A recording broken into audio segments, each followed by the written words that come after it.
नमस्कार, मेरा नाम ऋतिक ठाकुर और आप देख रहे हैं News Express. NEET paper exam को लेकर के बहुत तरीके की अगर बात करें, सड़कों पर छात्र उतरे थे, हिंसा हुई थी। लोगों का बार बार कहना था कि नीट का जो पेपर है वो बार बार लीक हो जा रहा है, उसको लेकर के सरकार कोई एक्शन क्यों नहीं ले रही। और इसी को लेकर के एक टेम्पररी बैन जो है वो टेलीग्राम पर लगा दिया गया था। लेकिन अब ये मामला कोर्ट तक पहुंच गया और कहा गया कि छात्रों के पेपर की वजह से तमाम यूजर्स जो टेलीग्राम यूज करते हैं उनका हक छीनना बिल्कुल गलत है। लेकिन अब ऐसे में री एग्जाम से ठीक पहले ये बड़ी खबर आई है कि दिल्ली हाई कोर्ट ने टेलीग्राम पर लगा हुआ ये टेम्पररी बैन बरकरार रख दिया है। मतलब कि जो री एग्जाम तक टेलीग्राम ऐप है वो भारत में बंद रहेगा। अब आखिरकार ये फैसला क्यों लिया गया, इसके पीछे क्या रीजन थे, पेपर लीक की क्या कहानी थी, आपको सारी बातें बताएंगे। वीडियो एंड तक जरूर देखिएगा।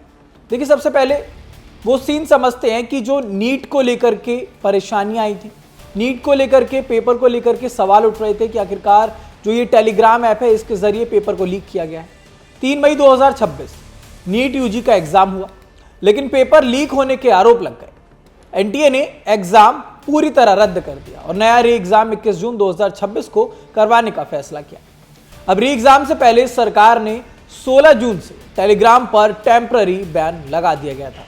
यानी कि यह बैन पूरी तरीके से नहीं था, लेकिन जब तक एग्जाम है तब तक यह बैन लगा रहेगा।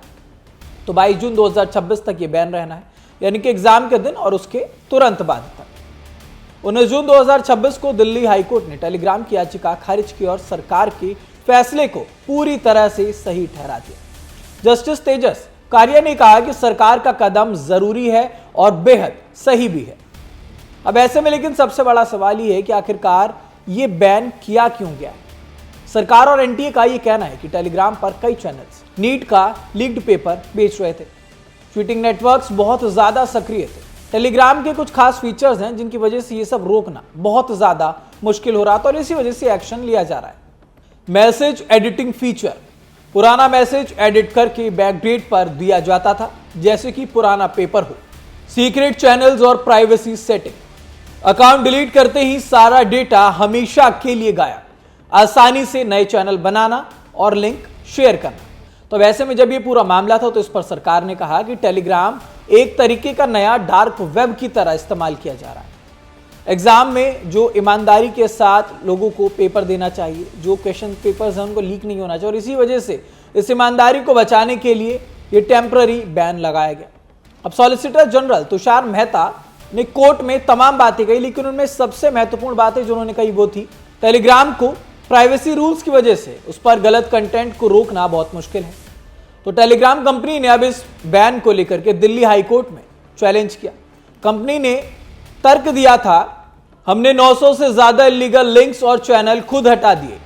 जब सरकार ने 9 जून का यूआरएल दिया तो हमने 1 घंटे के अंदर कंटेंट हटा दिया। सरकार ने सिर्फ हमें टारगेट किया, जबकि दूसरे प्लेटफॉर्म्स पर भी ऐसा कंटेंट हो सकता है। ये 15 करोड़ भारतीय यूजर्स के लिए एक सजा है।